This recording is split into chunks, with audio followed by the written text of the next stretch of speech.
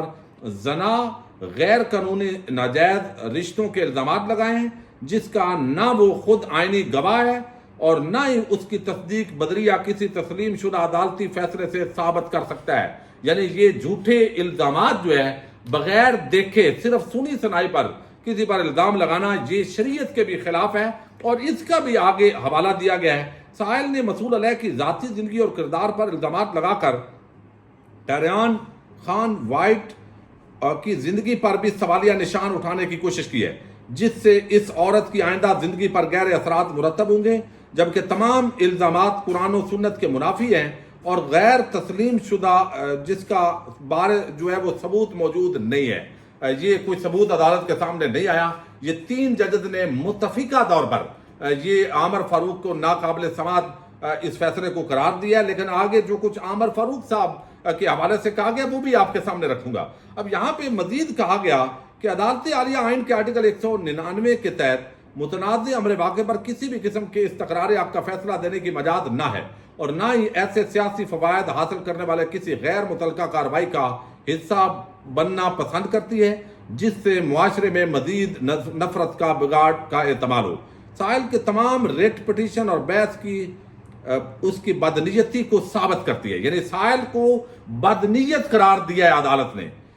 اور وہ کسی طور پر بھی اپنے آپ کو کسی تیسرے فریق کا اعلی کار ہونے سے الگ نہ کر سکا اور نہ ہی اپنی نیک نیتی ریکارڈ پر لا سکا۔ یعنی وہ کسی تیسرے کردار جو ہے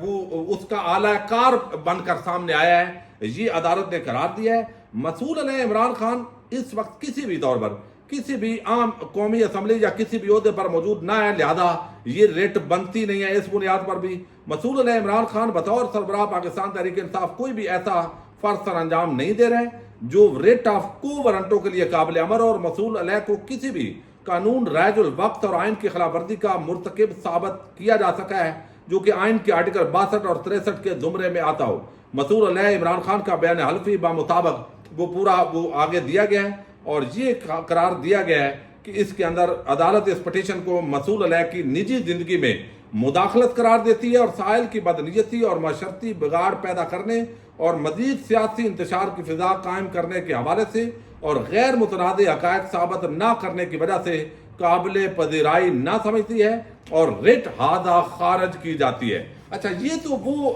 جو ہے وہ یہ ہیں تقریباً 14 نکات جو ہے وہ دیے گئے ہیں، لیکن میں نے آپ کے سامنے رکھنا ہے کہ اس کے اندر مزید جو عامر فاروق ہیں ان کے حوالے سے کیا کچھ کہا گیا ہے۔ یہ بڑے عام نکات ہیں۔ ایک تو کہا گیا کہ چیف جسٹس اسلام آباد ہائی کورٹ کی جانب سے بینچ کی دوبارہ تشکیل میں جسٹس محسن اختر کیانی کو بینچ سے نکالنا بھی غیر قانونی ہے، یہ بھی اس کے اندر قرار دیا گیا ہے۔ چیف جسٹس اسلام آباد ہائی کورٹ نہ صرف بینچ کو تعلیل نہیں کر سکتے تھے بلکہ فیصلہ لکھے جانے کے بعد خود بھی بینچ سے الگ نہیں ہو سکتے تھے۔ یہ بھی ایک عام معاملہ ہے، چونکہ اس وقت عامر فاروق صاحب نے وہ کردار ادا کیا ہے جو ایک جج کا کردار اس کو قرار نہیں دیا جا سکتا، بلکہ وہ ایک واضح طور پر ایک فریق کی صورت کے اندر جو ہے اس پورے معاملے کے اندر نظر آئے ہیں۔ آگے لکھا گیا کہ ٹہریان کیس کا آج جاری ہونے والا فیصلہ پچھلے 2 سال کا سب سے بڑا فیصلہ اس کو قرار دیا گیا ہے۔ جسٹس سمن رفعت امتیاز نے شارٹ آرڈر کے کورٹ کے اندر علیحدہ سے خود جو ہے وہ اپنا فیصلہ لکھا ہے، اور یہاں پر یہ قرار دیا گیا ہے کہ ججز نے چیف جسٹس کے بینچ تحلیل کرنے کے نوٹ کو مسترد کیا ہے اور 2 ججز کا فیصلہ فل فورس سے فیلڈ میں موجود ہے۔ اس کے ساتھ ہی اس فیصلے کے اندر مزید قرار دیا گیا کہ چیف جسٹس کے پاس بینچ تحلیل کرنے کا کوئی اختیار نہیں تھا۔ ٹہریان کیس فیصلے میں ججز نے چیف جسٹس اسلام آباد ہائی کورٹ کو عامر فاروق کے اقدامات کو عدلیہ کی آزادی کے برخلاف قرار دیا ہے۔ اس کے اندر مزید کہا گیا ہے کہ چیف جسٹس اسلام آباد ہائی کورٹ کے پاس کوئی ایسا اختیار نہیں جس کا انہوں نے استعمال کیا، اور مزید اس کے اندر جو ہے وہ قرار دیا گیا ہے کہ یہ اقلیتی فیصلہ تھا، ویب سائٹ سے اس کو ہٹانا یہ بھی غلط قرار دیا گیا، اور ججز نے ٹہریان کیس جو فیصلہ ہے اس کے اندر سنگین سوالات اسلام آباد ہائی کورٹ کے چیف جسٹس پر اٹھائے ہیں، اور بار بار جو ہے وہ کہتے ہیں، جب چیف جسٹس اسلام آباد ہائی کورٹ کو بار بار کہنے کے باوجود وہ ٹہریان کیس کا فیصلہ سنانے کے لیے کاز لسٹ جاری نہیں کر رہے تھے، تو 2 ججز کو فیصلہ ویب سائٹ پر اپلوڈ کرانا پڑا، لیکن ان 2 ججز سے پوچھے بغیر ان کا فیصلہ ویب سائٹ سے ہٹا دیا گیا۔ چیف جسٹس عامر فاروق بینچ سے الگ نہیں ہوئے تھے، بلکہ انہوں نے عمران خان کے خلاف درخواست کو قابل سماعت قرار دینے کا فیصلہ دیا، جس سے 2 ججز نے اختلاف کیا۔ یوں ٹہریان کیس اسی وقت ہی ناقابل سماعت قرار دیا جا چکا تھا، اور اب یہ جو درخواست ہے اس کو ناقابل سماعت قرار دیا جاتا ہے، اور جو سائل ہے، جو یہاں پر پٹیشنر ہے، وہ بدنیتی پر مبنی اس کو قرار دیا گیا ہے، اور عمران خان کی ذاتی زندگی کے اندر اس فیصلے کو مداخلت قرار دیا گیا ہے۔ اسلام آباد ہائی کورٹ کا یہ ابھی تھوڑی دیر پہلے 56 صفحات پر مشتمل آنے والے فیصلے نے چیف جسٹس اسلام آباد ہائی کورٹ عامر فاروق کے کنڈکٹ پر بہت سارے سوالات اٹھا دیے، اور اسلام آباد ہائی کورٹ کے باقی ججز نے اسلام آباد ہائی کورٹ کے چیف جسٹس عامر فاروق کو کٹہرے میں کھڑا کر دیا ہے۔ کچھ ایسی صورتحال سپریم کورٹ آف پاکستان میں تھوڑے دنوں کے بعد قاضی فائد عیسیٰ کے حوالے سے بھی ایکسپیکٹ کی جا رہی ہے۔ دیکھتے ہیں۔ بہرحال عمران خان اڈیالہ جیل کے اندر موجود ہے، اور ایک ایک شخصیت جو ہے وہ بے نقاب ہوئی ہے، اور پچھلے 2 سال کی تاریخ کا یہ سب سے بڑا اس کو عدالتی فیصلہ قرار دیا جا رہا ہے۔ باقی آپ دیکھیے گا جو معاملات آگے بڑھ رہے ہیں۔ پاکستان زندہ باد، پاک فوج پائندہ باد۔